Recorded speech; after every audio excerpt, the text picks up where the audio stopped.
I am super excited to talk about Jesus with you this morning because he's my favorite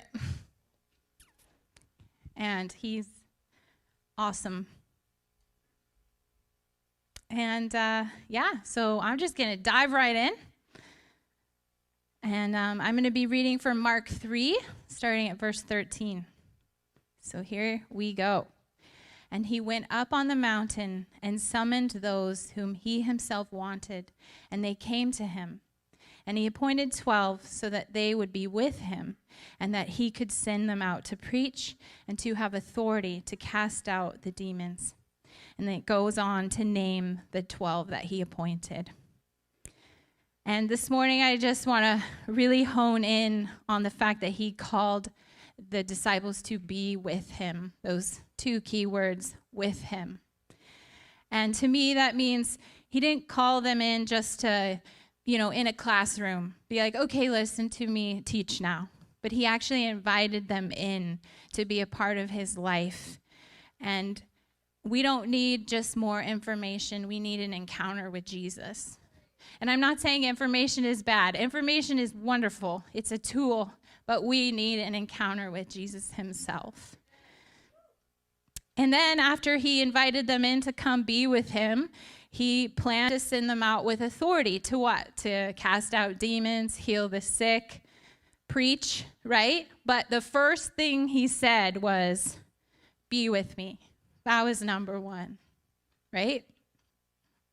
So the disciples, they answered, they came to be with him. They watched him, they ate with him, they walked with him, they dialogued with him, they asked him questions, and he answered, right? They chose that, they were with him. So to me, these scriptures this is Jesus's discipleship method, right? He calls for you to be with him, and it doesn't include just listening and the teaching, but actually having a continuous association and intimate fellowship with Jesus himself. So what did they do? They gleaned from Jesus by being with him. It's really this is just my heart, you guys. Oh my gosh. He's so good. When I was at Bethel School of Ministry, they would often say to us, often more is caught than taught, right? So that's just it. There's things that Jesus wants to teach us that we're not going to catch just by reading a book or listening to a podcast, right? It's being in his presence. It's catching who is he, what is he like, right? And I remember my first year of School of Ministry, I was 18, and I lived with my small group leader, Jen, and her husband, Justin. And I remember I would wake up in the morning, and I would get up to go into the bathroom to get ready. And I remember catching a glimpse of Jen in the living room. And this would be early in the morning. She would have worship music on, and she would be on her knees. The Bible would be there with her favorite mug of the season. She loved holidays. And I would catch her, she would be weeping. She would be worshiping. She would just be crying out to Jesus and praising him. And I didn't realize it then what an impact seeing that had on my life and my relationship with Jesus. She normalized being at the feet of Jesus for me. It was just so normal for her.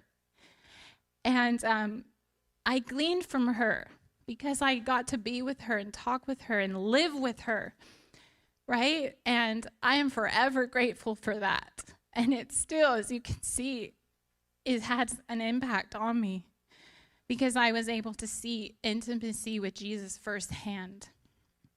So it's just like that with Jesus. He calls us in to be with him, right? So that we can glean from him, just as I had gleaned from my friend Jen.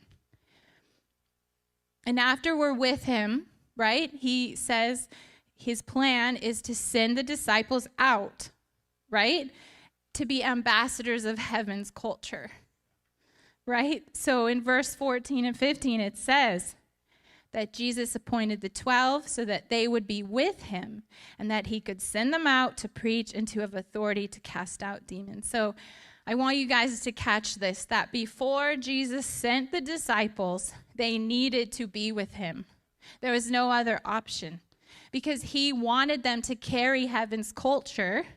But to do that, they had to be immersed in it, right? And he wanted them to be immersed in his life because he knew that he embodied heaven's culture. He was heaven's culture.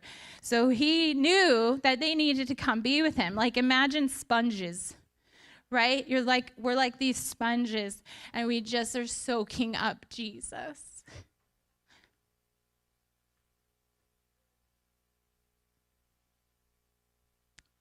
And I was thinking about this, like when you learn a new language. Well, I haven't learned another language. I tried, but I failed. But it's like, say you want to learn Spanish, okay? You could get books and you could get Rosetta Stone or an app, right? And those would be helpful. Take some classes. You'd probably learn some stuff, right? Yeah. But studies show that the best way to actually learn that language and the quickest way is to actually go, say you want to learn Spanish, go to a Spanish-speaking country and live there for 6 months, a year, however long it takes, and you immerse yourself in the culture. You immerse yourself, you surround yourself with people who speak fluent Spanish, right? That's what you do. So it's the same way to display heaven's culture on earth. Who do we need to immerse in? Jesus, because he carries the culture. He is the culture. What is heaven's culture? It's joy, love, peace, generosity, kindness, healing, signs and wonders, all of those amazing things. That is heaven's culture. And what do all those things have in common? Jesus. We see them all in his life. If you read the Gospels, you're going to see all of that. And Jesus knew that in order for them to embody heaven's culture, they needed to be with him. And the same goes for us today. Not just the disciples. We are disciples, so the same goes for us. And let me tell you guys, the more that we're with Jesus, the more we want to be with him. Because he's amazing and nothing compares to him. I know I've gone through seasons where I'm not spending as much time with him. And then when I finally do, I'm just like, what took me so long? Right? You're just like, how did I function without being with him? So if you're in a season like that, just go to him. So I'm going to start wrapping up. So what can it look like to be with Jesus more in our life right now? I know we have busy lives. I know that. But this is really important to Jesus, that we spend time with him. It was step number 1. I would say pray and talk to him. I tell my kids all the time, praying is just talking to Jesus, having a conversation with him. You know, talk to him about anything and everything. He loves it when we talk to him. Intentionally sit in his presence. Put the distractions away. Lean in and listen, you know, even if it's 5 minutes, you guys. 5 minutes of gold. Read the Bible. You know, if you want to see, you know, we've been in the Gospels as a church community. So just keep diving into the Gospels. See what Jesus is like. Who is he? Start to engage with him in the everyday things. This is like my favorite. If you're washing the dishes, engage with him. Welcome him into that because he's right there. He's near us all the time. I know one of my favorite places to talk to Jesus is in my car on my way to work or on my way home from work. I just sometimes just turn the music off and it's just quiet. And then I just start talking to Jesus. It's those simple things. We can do that. It's so important, just engage him in the everyday, because he loves to do life with us. He loves it. He delights in it. So in conclusion, Jesus values being with us. It is important to him, and it's important for us to be with him, because when we're with him, the results are that we become more like him, that we're reminded who we are and what he says.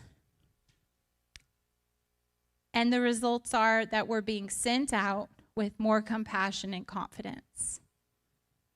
And so there's nothing better than Jesus, you guys. Thanks.